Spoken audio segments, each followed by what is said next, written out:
هي الحلقات تحفظني بآيات من القرآن، هي الحلقات تملأني بحب المصطفى العدنان، هي الحلقات تحفظني بآيات من القرآن، هي الحلقات تملأني بحب المصطفى العدنان، وأخلص نيتي دوما لرب واحد ديان بروح ملؤها طهر.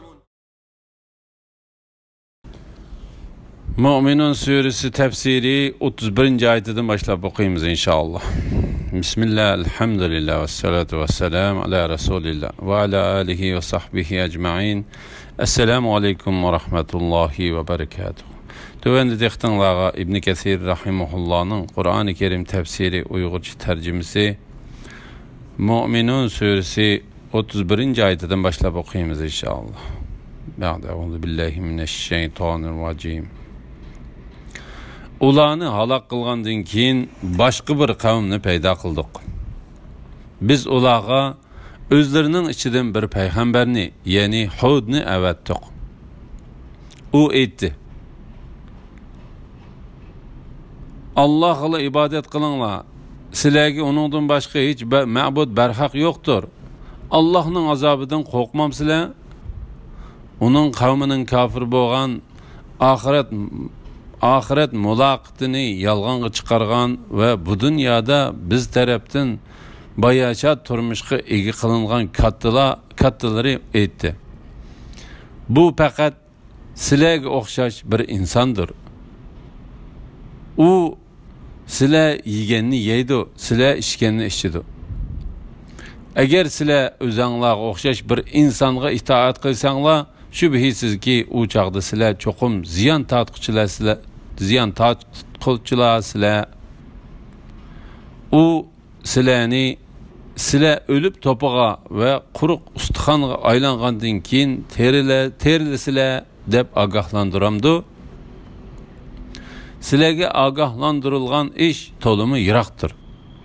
Bizning mushu dunyodagi hayotimizdan boshqa hayot yo'qdir. Biz o'limiz ve terilimiz, yani bir taraftan ölüp turimiz ve bir taraftan terilip yo'qolib turimiz. Yani bir taraftan ölüp turimiz ve bir taraftan tug'ilib turimiz. Biz qayta terilmaymiz. U faqat Allah nomidan yolg'onni to'qigan odamdir. Biz onunğa ishonmaymiz. Hud aytdi: Rabbim, ular meni yolg'onga chiqarganliklari uchun menga yordam bergin. Allah aytdi: ular uzunga qolmay kafir bo'lganliklariga nadomat chekidi. Ular haqliq ravishda qattiq ovoz bilan halok bo'ldi. Ularni biz lo'ja qilib etdik. Zalim qavm Allohning rahmatidan yiroq bo'lsin. Ad yoki Samud qavmining qissasi. Allah Teala bu ayetlerde Nuh Aleyhisselam'ın kavminden keyin başka bir kavmni payda qilganligidan xabar berdi. Alimlar bu kavmning qaysi kavm ekanligi to'g'risida ixtilof qilishib qoldi. Bazı alimlar bu kavm Ad kavmidir, çünkü Ad kavmi Nuh Aleyhisselam'ın kavminin keyindan kelgan kavmdir dedi. Bazı alimlar bular Samud kavmidir, çünkü Allah Teala bu kavminin qissasining oyig'ida ular haqliq ravishda qattiq ovoz bilan halok bo'ldi, ya'ni bu qavmning qattiq ovoz bilan halok bo'lganligini bayon qildi. Qattiq ovoz azob bilan halok bo'lib ketgan qavm Ad qavmi emas, Samud qavmidir. Ad qavmi qattiq bo'ron bilan halok bo'lgan dedi. Allah Teala bu qavmlarga payg'ambar avatdi. Payg'ambar ularni shirki yo'q bir Allohga ibodat qilishga chaqirdi. Ular payg'ambarni inkor qilib, uningga qarshilik ko'rsatdi. Payg'ambar o'zlariga o'xshash odam bo'lganligi uchun uningga ergishishdan bosh tortdi. Qiyomat kuni Allah Teala'ga uchrashishga ishonmay ve qayta terilishini inkar qilib mundaq dedi: u sizlarni, sizlar o'lib to'piga va quruq ustixonga aylangandan keyin terilisizlar deb ogohlantiramdi. Sizlarga ogohlantirilgan ish to'limi yiroqdir. Bizning mushu dunyodagi hayotimizdan boshqa hayot yo'qdir. Biz o'limiz va terilimiz. Ya'ni bir tarafdan o'lib turimiz va bir tarafdan tug'ilib turimiz. Biz qayta terilmaymiz. U faqat Alloh nomidan yolg'onni to'qigan odamdir. Biz uningga ishonmaymiz. Ya'ni u men Alloh taolo tarafidan avatilgan payg'ambar, men sizlarni do'zaxning azobidan ogohlantiraman ve qiyomat kunining ahvollaridan xabar berman degan so'zlarida yolg'onchidir. Shunga biz uningga ishonmaymiz. Subhanalloh. Bu chaqda payg'ambar ularga qarshi o'ziga yordam tilab Alloh taologa duo qilib mundaq dedi: Rabbim, ular meni yolg'onga chiqarganliklari uchun menga yordam bergin. Alloh taolo uning tiligini ijobat qilib mundaq dedi: Ular uzunga qolmay kafir bo'lganliklariga nadomat chekidi. Ya'ni ular uzunga qolmay qarshilik ko'rsatganligiga va tarsoqlik qilib sen elib kelgan vahiyga ishonmaganligiga pushaymon qildi. Ular haqliq ravishda qattiq ovoz bilan halok bo'ldi. Ya'ni ular kafir bo'lganligi uchun mushundaq halok qilinishga loyiqdir. Agar bu qavmni ba'zi olimlar degandek Ad qavmi deb faraz qilsak, u chaqda Ad qavmini qattiq ovoz va qattiq bo'ron birlashib halok qilgan bo'ladi. Mana bu oyatning oshkor ma'nosidir. Alloh taolo Ad qavmining ichida azob va bo'ron bilan halok bo'lib ketganligi to'g'risida mundaq dedi: Ular özlerining va'dasiga surilayotgan bulutni ko'rib, mana bu bizga yomg'ir yog'diruvchi bulutdir deyishdi. Hud aytdi: Undaq emas. U sizlar baldirroq ishqi ishini talab qilgan narsadir. U bir bo'ron bo'lib, uning ichida qattiq azob bor. U Rabbining bir amri bilan hamma narsani halok qildi. Ya'ni bo'ron kelib ularni halok qildi. Shuning bilan ularning joylarining, ya'ni turgan makonlarining izidan boshqa narsa ko'rinmaydigan bo'lib qoldi. Gunohkor qavmni mushundaq jazolaymiz. Ularni biz lo'ji qilib etdik. Ya'ni biz ularni halok qilib, senning kipriklaridek keraksiz qilib yotqizib etdik. Zalim qavm Allah'ın rahmetinden yiroq bo'lsin. Chunki ular o'zlariga o'zlari zulm qildi. Alloh taolo bu vaqtda mundaq dedi: Ularga biz zulm qilmadik, va lekin ular o'zlariga o'zlari zulm qildi. Ya'ni ular kufrlik, ta'soliq va payg'ambarlarga qarshi chiqish orqali o'zlariga o'zlari uvol qildi. Shunga ularning bu ahvollarini anglagan har bir kishi payg'ambari elib kelgan haqiqatni qabul qilishi va uni inkor qilishdan saqlanish lozimdir. Ularni halok qilgandan keyin boshqa bir qavmlarni paydo qildik. Har qanday ummat halok bo'lish vaqti kelmay turib halok bo'lmaydi. Halok bo'lish vaqtidan o'tibmi ketmaydi. Ondan bizning payg'ambarlarimizni orqa avatdik. Her ummetke onun peygamberi kelgen çağda ular onu inkar qilganlikdan ularni aqa halok qildik. Ularni kishilarga hikoya qilib qoldirdik. Iymon etmaydigan qavm Allohning rahmetidan yiroq bo'lsin. Boshqa ummatlarning bayoni. Ularni halok qilgandan keyin boshqa bir qavmlarni paydo qildik. Ya'ni boshqa bir ummatlarni paydo qildik. Her qandaq ummet halok bo'lish vaqti kelmay turib halok bo'lmaydi. Halok bo'lish vaqtidan o'tibmi ketmaydi.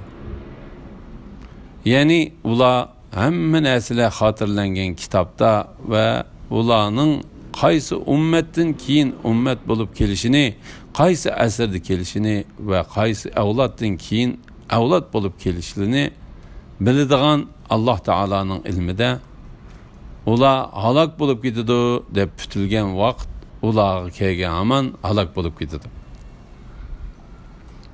Ondan bizning payg'ambarlarimizni orqa avatdiq. Ular Alloh taolo har bir ummatga payg'ambar avatganlik to'g'risida mundaq dedi. Biz haqiqatan har bir ummatga Allohga ibodat qilinglar, shaytondan, ya'ni shaytonga, butlarga, kohinlarga o'xshash har qanday ma'budga ibodat qilishdan yiroq bo'linglar deb payg'ambar avatdiq. Ularning orasida Alloh hidoyat qilganlarmi bor, gumrohlikqa tegishli bo'lganlarmi bor. La ilaha illalloh Muhammad rasululloh. Her ummatga uning payg'ambari kelgan chaqda ular uni inkor qilganlikdan ularni oqimi halok qildik. Ya'ni payg'ambar avatilgan ummatlarning ko'p sondikilari payg'ambarlarni inkor qildi va uni mazoq qildi. Alloh taolo bu vaqtda mundaq dedi. Allohning oyatlarini inkor qilguvchi bandalarga afsuski, ularga biror payg'ambar kelsa, uni masxir qilishdi. Allah Teala nurg'unlagan ummatlarni orqa halok qilganlik to'g'risida mundaq dedi. Nuhdan keyin payg'ambarlarini inkor qilgan nurg'un ummatlarni halok qildik. La havla va la quvvata illa billah. Ularni kishilarga hikoya qilib qoldirdik. Alloh taolo bu vaqtda yana bir oyatda mundaq dedi. Ularni biz keyingi kishilarga cho'chaq qilib qoldirdik. Ularni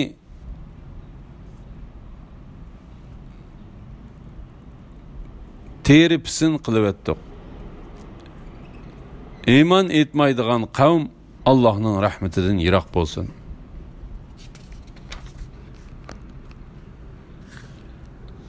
Ondan Musa onun qerindishi Harunni bizning oyatlarimiz bilan va ro'shan pokit bilan Fir'avnga va uning qavmining cho'nglariga payg'ambar qilib avatdi. Ular haqavurlik qilib iymondan bosh tortdi. Ularmu takabbur qavm edi. Ular bizga o'xshash ikki oddiy insonga iymon etamdiq. Halbuki ularning qavmi bizning qo'lga tushish xizmatchilarimizdan balbuki ularning qavmi bizning qulga o'xshash xizmatchilarimizdir deyishdi. Ular u ikkisini, ya'ni Musa bilan Harunni inkor qilishdi. Shuning bilan ular halok bo'ldi. Ular, ya'ni Isroil avlodi ni hidoyat topsin deb biz haqiqatan Musaga kitob, ya'ni Tavratni ato qildik. Musa alayhissalom bilan Fir'avnning qissasi. Allah Teala bu ayetlarda Musa aleyhisselam bilen qerindishi Harun aleyhisselamni Fir'avn ve onun kavimlerine uçuk pakitler ve keskin hüccetler bilen peygamber kılıp evetkenlikinden haber berdi. Fir'avn ve onun kavmimi xuddi ilgiriki ummetlerge o'xshashla Musa aleyhisselam bilen Harun aleyhisselamlarning insanlardan bo'lganligi uchunla o ikkisiga egishishdan va buyruqlarga bo'ysunishdan cho'nglik qilib bosh tortdi. Bularning dillarimi ilgiriki ummatlarning dillariga o'xshab ketdi. Shunga Alloh taolo Fir'avn va uning odamlarining hammasini bir kunning ichida suvga cho'ktirib halok qildi. Alloh taolo Fir'avn ve onun adamlarını halak kılıp boğandın keyin İsrail avladıga vaz nasihat bolsun üçün Musa aleyhisselamga özünün hükümleri, buyrukları ve çekilmeleri boğan Tavrat'ını düşürüp berdi. Allah Teala Musa aleyhisselamga Tavrat'ını düşürüp bergenden keyin bir ümmetini bırakla halak kılıp etmey, belki o ümmetning içindeki iman etganlarını iman etmaganları bilen uruş kılışkı buyurdu. Allah Teala Tevrat'ni İsrail avladıga vazi nasihat bolsun üçün düşürgenliki doğrusida mundaq dedi. Şübhisiz ki biz Nuh'ның kavmi Ad, Samud va Lutning qavmi qatorliq ilgirki ummatlarni halok qilgandan keyin kishilar Bani Isroil avlodining dillariga haqiqatni ko'radigan nur berib, ularga hidoyat va rahmat qildik. Ular va'z nasihat olsin deb Musaga kitobni, ya'ni Tavratni berdik. Biz Maryamning o'g'lini, ya'ni Isa'ni va uning onasini, ya'ni Maryamni kamoli qudratimizning dalili qildik. Ularni tüp-tüz, eqin, suluq bir egiz joyga o'rnashtirdik. İsa ve anası Meryem aleyhisselamlar doğrusida. Allah Teala bu ayette bendisi ve peygamberi boğan Meryem'nin oğlu İsa aleyhisselamni bütün cihan kişilerine özünün xalığanını qılalaydıganlıqını bildirdigan bir pakt qılganlıqıdan xabar berdi. Allah Teala Adem aleyhisselamni dadısız ve anasız yarattı. Havva anamızını ayaldan emas, belki bir kişiden, yani Adem aleyhisselamның qovurğısından yarattı. İsa aleyhisselamni bolsa ersiz anadan yarattı. Ulardan başka kişilerini bir bilen bir ayalның birleşişinden yarattı. Ularni tüp-tüz eqin suluq bir egiz joyga o'rnashtirdik. Zehak bu ayetning ma'nosi haqida İbn Abbas radhiyallohu anhumaning mundaq deganligini rivoyat qildi. Ular o'rinlashtirilgan yer bo'lsa, ko'p hosil berdigan yer yuzidan sal egiz kelgan yerdir. Chunki mundaq yerda o'simliklar bek ayniydi. Mujahid, Ekrime, Said ibn Jubayr ve Qatada qatorliqlarmi bu haqda shundaq dedi. İbn Abu Hatem Said ibn Musayyibning u ye Damashqdir deganligini rivoyat qildi. Abdullah ibn Salam, Hasan, Zayd ibn Aslam ve Khalid ibn Ma'danladimi bu haqda shundaq rivoyat qilindi. İbn Abu Hatem Ekrime'den İbn Abbas radıyallahu anhumanın mundaq deganligini rivoyat qildi. U eqin bo'lsa Damashqning o'stanlaridir. Leys ibn Abu Sulaym Mujahidning ular Damashqning G'uta degan yerlarga o'rinlashtirildi dedi. Abdurrazzaq Abu Hurayraning ular o'rinlashtirilgan yer Palestindagi bir qumliqdir deganligini rivoyat qildi. Eqin suluq haqida deyilgan ko'z qarashlarning ichida eng to'g'ri bo'lgani İbn Abbasning u eqin sudun Allah Taolaning Jibril onunğa Xoma daraxining ostidan nido qildi. G'am qilmag'in, Rabbing sening ostingdan eqib turadigan bir eriqni paydo qildi degan oyatida bayon qilingan Maryam alayhissalomni to'lg'oq tutganda uning ostiga paydo qilingan eriq ko'z tutildi degan so'zdir. Bu ko'z qarashni İbn Abbas radhiyallohu anhumadan Avfi rivoyat qilgan. Zahhak va Qatadalami bu haqda shundaq dedi. U o'rin bo'lsa Falastindir.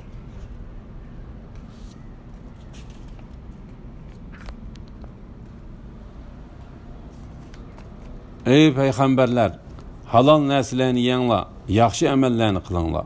Men haqiqatan sizlarning qilgan amalinglarni obdan bilaman. Ey payg'ambarlar jamiyasi, sizlarning dininglar haqiqatan bir dindir. Men sizlarning Rabbinglardirman. Mening azobimdan qo'rqinglar. Ular, ya'ni ummatlar diniy jihatda nurg'un firqalarga bo'lindi. Har firqa o'z dini bilan xushaldir. Ularni o'lganlariga qadar gumrohlikda tark etgan. Ular bizning ularga mol-mulk va avlodlarni berganligimizni o'zlariga tez yaxshilik qilganlik deb o'ylamdi. Hargiz undaq emas. Ular uqmaydi. Halol narsalarni yeyishga va yaxshi amal ibodatlarni qilish to'g'risidagi buyruq. Allah Teala bu ayette peygamberlerini halal narsalardan yeyishga va yaxshi amal ibodatlarni qilishga buyurdi. Buningdan ma'lumki, halal narsalar yaxshi amal ibodatlarni qilishga yordamchi bo'ladi. Peygamberler yaxshi amal ibodat qilishni to'liq ravishda o'rinladi. Ular har qanday yaxshi ishlarda söz bilan harakatini birlashtirdi. Shuning bilan Alloh taolo ularga ko'p mukofotlarni berdi. İmam Buxoriy va Ibn Majahlar mundaq rivoyat qildi. Payg'ambar alayhisalom har qanday bir payg'ambar bo'lishdan burun qo'y boqqan dedi. Sahobalar: "Ey Alloh taolaning payg'ambari, sen mi baqqanmi?" dedi. Payg'ambar alayhisalom: "Ha, menmu Makkaliklarning qo'ylarini Qarorit degan yerda baqqan edim" dedi. İmam Buxoriy Payg'ambar alayhisalomning mundaq deganligini rivoyat qildi. Davud alayhisalom o'z amgigi bilan turmush kechirdi. İmam Muslim, Termizi va İmam Ahmad Abu Hurayraning mundaq deganligini rivoyat qildi. Payg'ambar alayhisalom: "Ey kishilar, Alloh taolo haqiqatan pokdir. Pokdan boshqasini qabul qilmaydi. Alloh taolo mu'minlarni payg'ambarlarni buyurgan ishga buyurdi. Alloh taolo payg'ambarni buyurib mundaq dedi: Ey payg'ambarlar, halol narsalarni yenglar, yaxshi amallarni qilinglar. Men haqiqatan sizlarning qilgan amallaringlarni obdan bilaman." Ve mu'minlarni buyurib: "Ey mu'minlar, biz sizlarni rizqlantirgan halol narsalardan yenglar. Agar Allohga ibodat qiladigan bo'lsanglar, Allohga, ya'ni Allohning haddi hisobsiz ne'matlariga Allah shukr qilinglar. Allohga ve Allah'ın haddi hisobsiz ne'matlariga shukr qilinglar" dedi. Deb andın tamaqi, ichishi, kiyishi ve yeyishi haromdan bo'lib kirlashgan ve chiroyi tatarganligidan rengi o'zgargan holda uzoq yerlarga safar qilib, qo'lini osmonga ko'tarib, ey Rabbim deb duo qiladigan, lekin duosi ijobat qilinmaydigan bir kishini bayon qildi. Hamma payg'ambarlarning dinining faqat Alloh taoloni bir deb bilish aqidasi ustida ekanligi va bo'lgunchilik qilganlarga qilingan tahdid. Ey payg'ambarlar jamiyasi, sizlarning dininglar haqiqatan bir dindir. Ya'ni ey payg'ambarlar guruhi, sizlarning dininglar birdir. O bo'lsa-mu shirki yo'q, bir Allohga ibodat qilishga chaqirilgan dindan iboratdir. Men sizlarning Rabbinglardirman. Mening azobimdan qo'rqinglar. Bu vaqtdagi mazmunlar Anbiya surasida so'zlanib bo'ldi. Ular, ya'ni ummatlar diniy jihatdan nurg'un firqalarga bo'lindi. Ya'ni payg'ambarlar avatilgan shu ummatlar ko'pligan firqalarga bo'linib ketdi. Her firqa öz dini bilen xoşaldır. Yani ulanın her biri özlerinin gumrahlıkları bilen xoşaldır. Çünkü ula özlerini doğru yolda deb güman kılışıdır. La ilahe illallah Muhammed Resulullah. Ulanı ölgenlerine kadar gumrahlıkta terk etken. Allah Teala Peygamber aleyhisselamını kafirlığa mühlet berişki buyurup mındaq dedi: Ey Muhammed sallallahu aleyhi ve sellem, kafirlarning halak bo'lishig'a aldırmagın. Ular azroq mühlet bergin. Uzoq qalmay ular qanday qiladiganligimni ko'rsan. Ey Muhammed sallallahu aleyhi ve sellem, ularni, ya'ni kuffarlarni mayliga qo'yib, yeb ichib, o'ynab, kulib yursin. Ular behuda arzular bilan bo'laversin. Ular uzoq qalmay öz qilmishlarining yomonligini bildi. Ular bizning ularga mol mulk va avlodlarni berganligimizni o'zlariga tiz yaxshilik qilganlik deb o'ylamdi. Hargiz undaq emas. Ular o'qimaydi. Ya'ni gollanib ketgan u kishilar bizning ularga mol dunyo va avlodlarni berishimizni o'zlarining oldimizda hurmatlik va izzatlik bo'lganligi uchun berildi deb qaramdi. Hargiz undaq emas. Hargiz undaq deb qaramasin. İş hergizmi ular özlerini bizning mollarimiz va bolalarimiz eng ko'p, biz azoblanmaymiz deb o'ylagandek emas. Haqiqatan ular o'zlarining bu qarshida xatolashdi. Bizning ularga mol dunyo va avlodlarni berishimiz faqat ularni asta-asta gumrohlik yo'lida cho'nqirlashtirish va mühlet berish uchundir. Ular uqmaydi. Allah Teala bu vaqtda mundaq dedi: ularning mol mulki va avlodi seni ajablandirmasin. Allah ularni bu dunyoda shu narsalar bilan azoblashni va ularning kafir peti can üzüşini irade kılıdı. Ulağa mühlet verişimiz ve ecilini keçiktirişimiz fakat ulağının günahının köpeyişi üçündür. Ula ahirette har kılgıcı azaplı duçar boludu. Bu Kur'an'ı inkar kılganlarını man koyup etken. Ulağını tuydurmasın, asta halaketki yüzlendirimiz. Ulağa mühlet vermen. Şübhisiz ki mening tedbirim puxtudur. Ey Muhammed sallallahu aleyhi ve sellem, men tenha yaratgan kişini, yani Velid ibn Mughirani man koyuvet. Onunla nurgun mal berdim. Onunla köz aldıda turduğan oğullarını berdim. Onun abroyunu östürdüm. Andın o yana köp berişimni temel kılıdı. Yak, yani onun halıqını bulmaydı. Çünkü o bizning ayetlerimizga qarshi chiqdi.